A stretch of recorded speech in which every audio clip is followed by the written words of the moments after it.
ৰোগৰ পৰা পৰিত্ৰাণ পাবলৈ কি কৰিছে আপুনি? খাদ্যৰ তালিকাত অন্তৰ্ভুক্ত কৰক এইসমূহ খাদ্য, লাভ কৰক সুষম স্বাস্থ্য।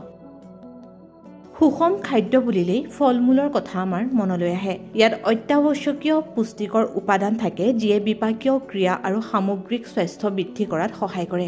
কিন্তু আপুনি জানেনে যে ফল-মূলেও আপোনাক সেই অতিৰিক্ত কিলোখিনি ঢাকিবলৈ সহায় কৰিব পাৰে? হয়, আপুনি ঠিকেই শুনিছে। বিশেষজ্ঞসকলৰ মতে ফলত পোৱা সমৃদ্ধ আঁহ আৰু বিভিন্ন এনজাইমে প্ৰকৃততে ওজন হ্ৰাস কৰাত সহায় কৰিব পাৰে। পেটৰ চৰ্বি কমোৱাৰ লগতে আপোনাৰ শৰীৰটো সতেজ আৰু সুস্থ কৰি ৰখাত সহায় কৰিব পাৰে। একাংশ বিশেষজ্ঞৰ মতে দিনটোৰ যিকোনো সময়তেই ফল-মূল খাব পাৰি। কিন্তু তাৰ পিছত এনে কিছু বিশেষজ্ঞ আছে যিয়ে অনুভৱ কৰে যে খালী পেটত ফল-মূল খোৱাটো এটা ভাল অভ্যাস। আৰু ডায়েবেটিছৰ ক্ষেত্ৰত মানুহে অনুভৱ কৰে যে খালী পেটত ফল খালে আপোনাৰ তেজত চেনি সোনকালে বৃদ্ধি পাব।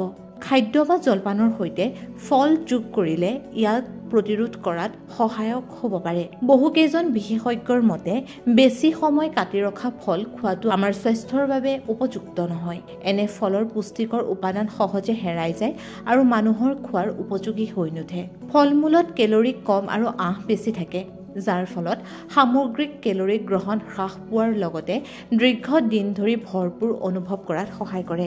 ইহঁতৰ প্ৰাকৃতিক মিঠাই চেনিযুক্ত জলপানৰ প্ৰতি লোভ পূৰণ কৰিব পাৰে, যাৰ ফলত ইহঁতক স্বাস্থ্যসন্মত বিকল্প হিচাপে পৰিগণিত কৰিব পাৰি। জামুত কেলৰি কম আৰু এণ্টি অক্সিডেণ্ট বেছি থাকে, যিয়ে বিপাকীয় ক্ৰিয়াত সহায় কৰাৰ লগতে আমাৰ শৰীৰত বিভিন্ন ধৰণৰ সমস্যা প্ৰতিৰোধ কৰে। আনাৰসত ব্ৰমেলিন থকা বুলি প্ৰমাণিত হৈছে, যিটো এনজাইমে হজম শক্তি সহায় কৰিব পাৰে আৰু পেট ফুলা কমাব পাৰে। তৰমুজত কেলৰি কম আৰু পানীৰ পৰিমাণ অধিক থাকে, যিয়ে আপোনাক হাইড্ৰেটেড আৰু ভৰপূৰ কৰি ৰাখিব পাৰে। Apple.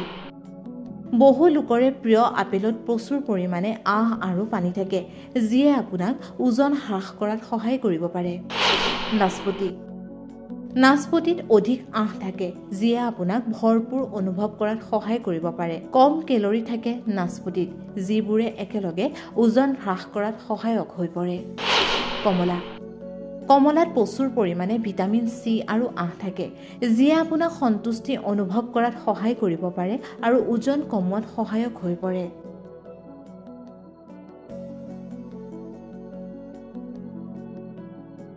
News desk report, rising north east.